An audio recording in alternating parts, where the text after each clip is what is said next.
ঘরের ভেতর আয় জলদি। এত বড় শামুক হয় নাকি?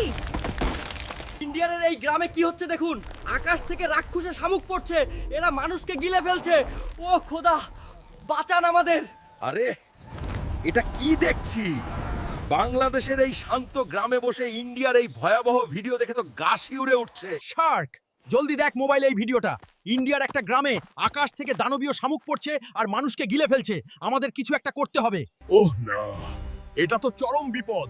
নিরপরাধ মানুষগুলোকে এভাবে মরতে দেওয়া যায় না। হাল্ক, তৈরি হয়ে নাও, আমি ওদের বাঁচাতে। বন্ধুরা, আমরা দুজন যাচ্ছি ইন্ডিয়ান মানুষদের বাঁচাতে। তোমরা ঝটপট সাবস্ক্রাইব আর লাইক শেয়ার করে দাও। আজ এই রাক্ষসে শামুকদের একদিন কি আমাদের একদিন। বন্ধুরা, আমরা লড়াই শুরু করে দিয়েছি, কিন্তু বিপদ এখনো কাটেনি। পার্ট 2 দেখতে তোমরা ঝটপট চ্যানেলটি সাবস্ক্রাইব এবং লাইক করে রাখো। পরবর্তী লড়াই আরো ভয়ঙ্কর হবে।